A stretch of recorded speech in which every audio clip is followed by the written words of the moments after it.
mama, kai, mama na, ai,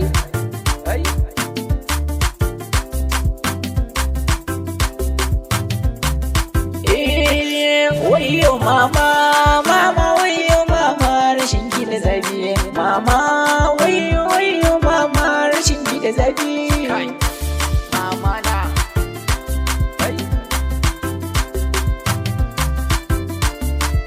Harshen mama ni kunan na sha wuya, ka tsaya ka ji bayani na san biya, ka rike maman ka inda tana nan duniya, ka faranta mantar da abin da take so gabata.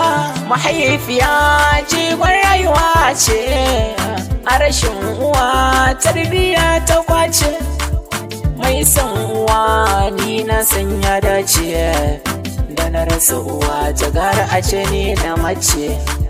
Lallai uwa ai abar a zuciya, mai kyan uwa dole ne ya zauce, ta dau da wainiyar ta wata tara, a jere kuma har da kwana tara, ka zo ka girma har ka yi famfara, dan ta baka tayar da ta yi bara, ta baka tarbiya kar hatara.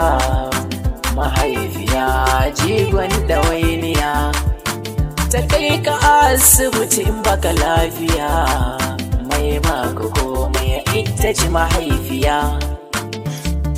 Mahaifiya ta mini komai akan ki ne, zan zamto jarmai akan ki, yau zan dauki ta kofi din mai taba ki ko sai na ci mai.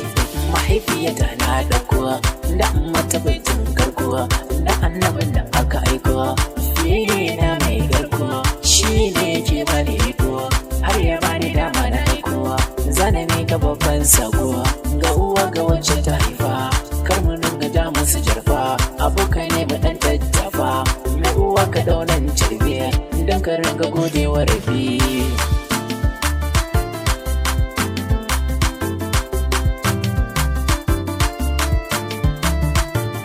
Gare ni zo ka yi duba, nasarar zama da iyaye ba ta sani zau da hawaye, muna zaman mu ne kai waye, babu masu mana alaye, in akwai shi ko dan waye ya iso mu kan ma'awaye.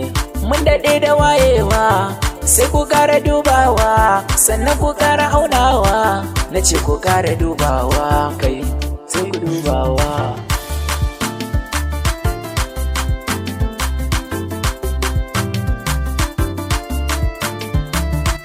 Mahaifiya da na duba, zama da ita kwai riba, zama kun gaba gaba, babu baka gane ba, ku zo mu da yaran baba, ni ne dadi a taka babba, na hayo ban gauro ba, tamkar uwa ashe baba a duniya, kuka da nai take share idaniya, in nai kuɗi na sa a yi mata jiniya.